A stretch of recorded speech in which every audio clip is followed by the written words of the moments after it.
I give Doug a hard time for something like Game of Thrones, like it's so violent. But how do I spend all my time listening to stories about murders and torture and serial killers?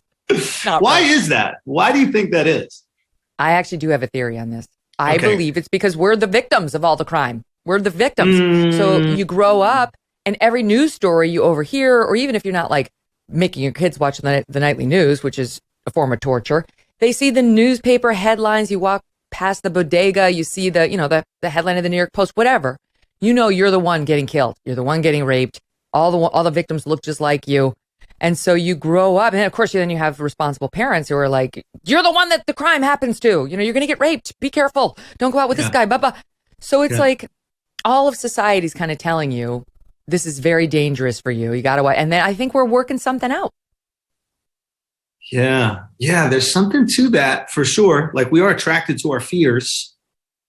That is certainly the case. Yeah. And you learn, you're in the special, like you learn what not to do. Although I know in the special you say Emma does not learn what not to do at all. Like it is, there's a joke in it, but it is absolutely shocking. We were watching that documentary about this guy who would rape women jogging in the park at night. And she literally stopped the documentary and went for a jog. And I couldn't believe it. I was like, you're not learning anything here. Like, it's almost like you're going to be on the next season. Like, will you do anything to make it? Like, what is happening right now?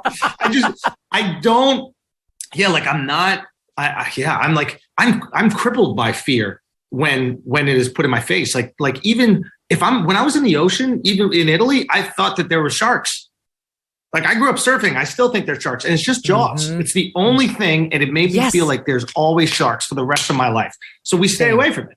And I don't know. Women have this amazing ability to like be terrified of something, indulge in the content that terrifies them, and then continue just moving on with their day.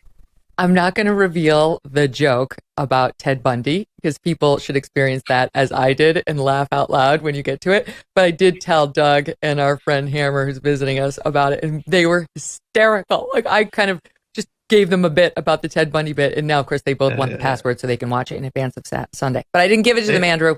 You could give it to them. You could give it to them. That was one of the jokes that they wanted to cut. The streamer wanted to cut. What? About Ted Bundy?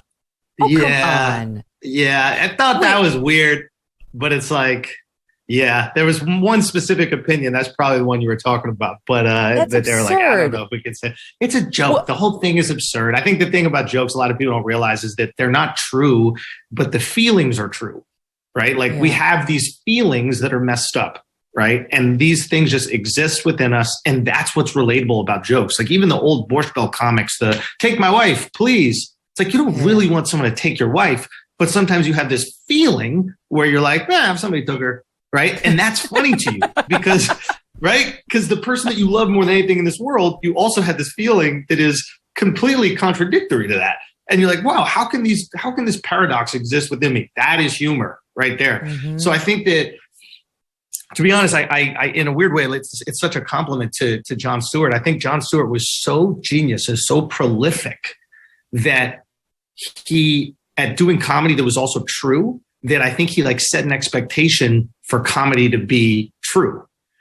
Mm-hmm. And I think a whole bunch of kids grew up watching it going, oh, that is what comedy is supposed to be. It's supposed to be true. It's supposed to speak truth to power. When even John himself would be like, no, it's not at all. Comedy is supposed to be funny. So whatever the funniest thing, sometimes it's bad, sometimes it's good, sometimes it's shocking, sometimes it's adorable.